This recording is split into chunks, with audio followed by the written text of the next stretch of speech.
Good evening. This is All Sports with LD coming back at you with another YouTube post from a YouTube channel. Before I get started tonight, please like, subscribe, share, and comment. Okay, here we go. So it's been announced by the WBA for a Ugas and Spence unification. My thoughts are this is a good fight for Ugas, but not necessarily for Spence. Ugas, of course, as we all know, beat Pacquiao in his last fight, which Ugas was in fact an underdog. And Ugas is a very skilled boxer. I think a bit underrated. Going into that fight, many people had Pacquiao winning. Of course, because Pacquiao is champion and the bigger name. But I think Ugas' performance surprised a lot of people. And I, for one, was a bit surprised because I didn't know anything about Ugas, and I was curious to find out to see if he was going to come to fight. And sure enough, that's exactly what he came to do. He pretty much he dominated Pacquiao.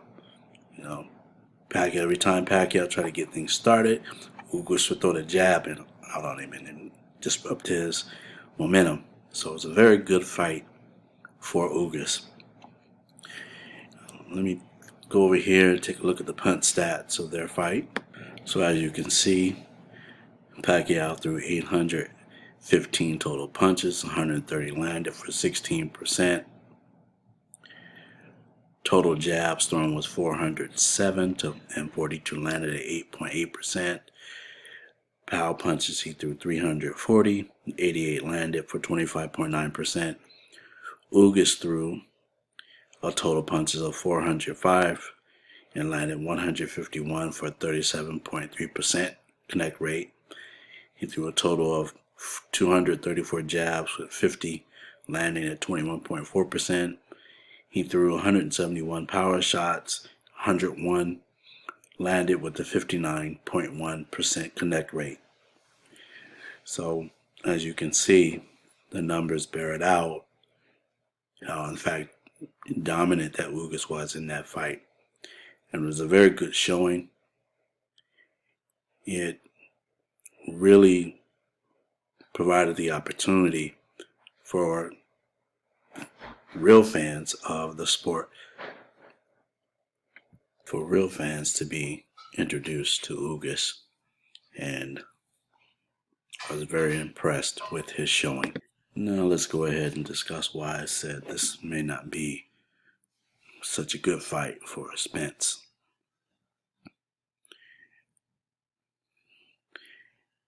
As Spence continues to negotiate fights with other fighters not named Crawford, you'll begin to see the fans turn against him. At this point, you're starting to see a lot of fans question him. Both Crawford and Spence have an opponent in common, which is Shawn Porter.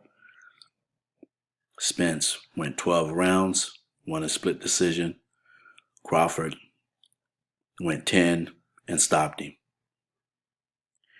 Shawn Porter had stated between the two, Crawford was the best.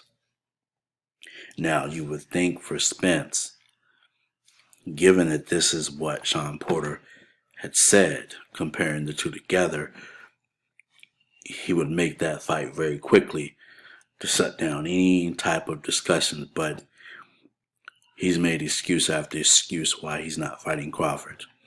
So this fight is not such a great selection for Spence because he's not fighting Crawford. He's fighting some other guy again. Even after the Danny Garcia fight, he was asked, are you going to fight Crawford? And he made some excuse about spending time with his family, playing with his chickens, etc., etc. Here's the other side to it as well. Ugas is no pushover. I wouldn't be surprised if Spence loses this fight via decision. Ugas is a very skilled boxer, skilled Cuban boxer. And I hope that Spence's team is not taking this guy lightly, because this could be a surprise loss on Spence's resume. If that is the case, then he definitely would not have any leverage any longer. I don't believe he has any leverage any longer, but it would make it even worse if he loses this fight to Ugas. If we take a look at the punch stats for the Spence and Garcia fight, you see that Spence threw a total of 707, landed 187 punches for 26% connect rate. Garcia threw a total of 700 punches, landed 117 for 17%. Spence threw 419 jabs, landed 84 for 20%. Garcia threw 362 for 14, landed at 4%. Power shots thrown were 288 by Spence, 103 landed at 36%.